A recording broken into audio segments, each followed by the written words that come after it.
ગાંધીનગર બાદ વડોદરા તંત્ર પણ દોડતું થયું છે। વડોદરા શહેરના તરસાલી વિસ્તારમાં વૃંદાવન પાર્ક સોસાયટીના પાણીના નમૂના ફેલ ગયા છે।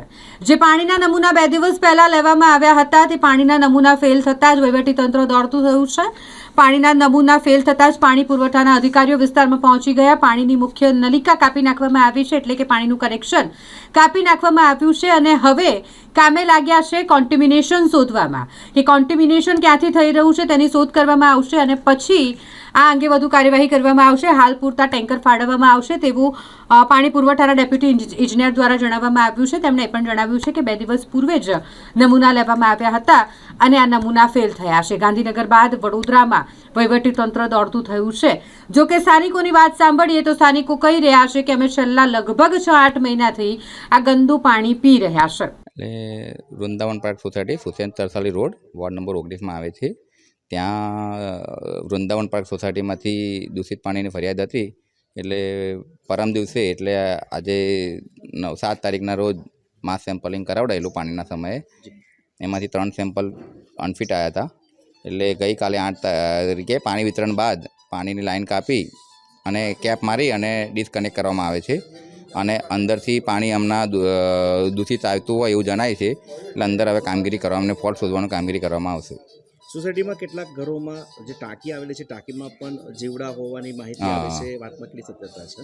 અમુક મકાનો બંધ છે અને એના ગટરોમાં ભરેલા પાણી દૂષિત ભરેલું હોય એવું લાગે છે, એટલે એના કનેક્શનો બંધ કરવાની કાર્યવાહી કરવામાં આવી। આપનું નામ હતું? हितेंद्र देसाई, नायब कार्यपालक इंजीनियर, पानी पुरवठा वितरण।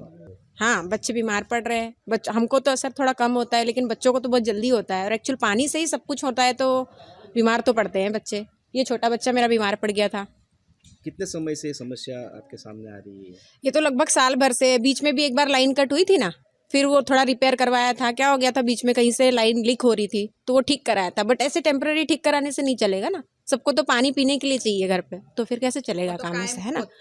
और बार बार ऐसी प्रॉब्लम हो रही है तो इसमें ध्यान देना चाहिए बिल्कुल। क्योंकि एक सिटीजन के नाते हम लोग टैक्स भी भर रहे हैं और कहीं जी, ना कहीं जी। हमको सुविधा नहीं मिल रही। जी। क्या कहेंगे इस पे आप?